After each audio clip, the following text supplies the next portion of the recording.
You wake up one day and everything works. Job, apartment, phone full of contacts. Nothing is technically wrong, and yet you feel like you're standing behind glass, watching your own life happen to someone else.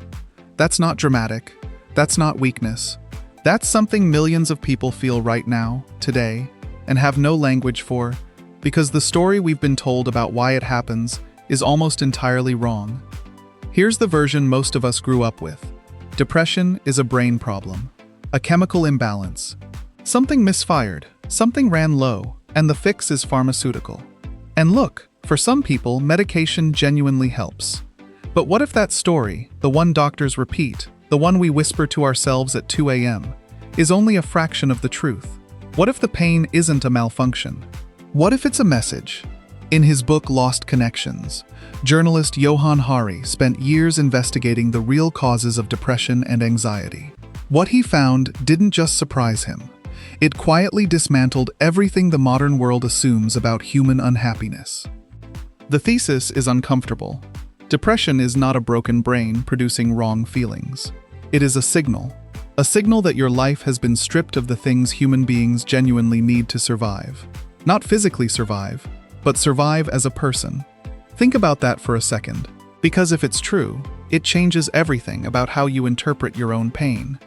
We treat sadness like a symptom to be eliminated. Take the pill, feel better, get back to the routine. But what if the sadness is trying to tell you something about the routine itself? What if the emptiness you feel isn't evidence that something is wrong with you, but evidence that something is wrong with how you're living? Hari points to research on what he calls lost connections, specific things humans are biologically wired to need. Not luxuries, needs. Meaningful work, a sense of belonging, genuine community, a feeling that your life has value beyond your productivity, the freedom to have some control over your days. And here's the part that stops you cold. Most modern life is specifically designed to sever those connections. Not maliciously, just structurally. You work alone at a screen, you scroll past hundreds of faces you'll never actually know. You optimize, perform, produce. And somewhere in that machine, the parts of you that are deeply human quietly start to suffocate. This is exactly what Hari was pointing at when he described a culture that treats people as isolated units of output, rather than as social creatures built for depth and meaning. We built a world that is extraordinarily efficient and extraordinarily lonely. There's a grief in that, not the grief of a single loss, something quieter and more corrosive.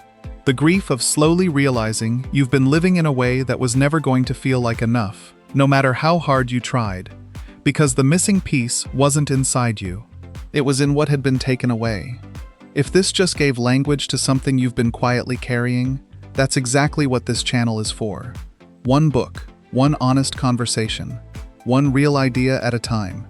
Stay with me. So what do you do with this? The first instinct for a lot of people is guilt. If my depression is partly caused by my disconnected life, then isn't that my fault? And this is where the reframe matters most. Because recognizing that your environment is wounding you is not the same as blaming yourself for being wounded. A fish doesn't blame itself for suffocating, it just needs water. You need water too. Specific kinds. Hari's research kept returning to a pattern. People who began recovering from depression, not managing it, actually recovering, almost always had one thing in common. They found their way back into genuine connection with other people, and with work that felt meaningful, not prestigious, not high-paying, meaningful, the kind where you go to bed feeling like today mattered. That sounds almost embarrassingly simple, doesn't it? It sounds like something you'd stitch on a pillow. But we've spent so long treating meaning as a bonus, something you earn after the real work is done, that we've forgotten it's not a luxury. It's structural.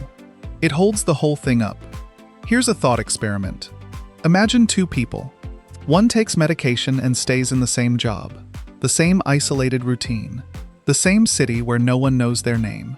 The other makes no changes to their brain chemistry, but finds work that matters to them, builds one or two real friendships, and starts spending time contributing to something larger than themselves. Who recovers? The research keeps pointing the same direction, and it makes you wonder how many people are being handed a solution to the wrong problem. None of this means your pain isn't real. It is real. It is physical. It lives in your body, and it's exhausting, and it's not something you can just decide your way out of. But there's a difference between managing symptoms and addressing causes. And most of us have only ever been offered the first option. The question Hari leaves you with, the one I can't stop thinking about, is this. If we built a world that disconnects people from meaning, belonging, and purpose, and then watched those same people develop depression at historic rates, and then decided the problem was the people and not the world, what would it take to finally question the world? Not as an abstract political idea.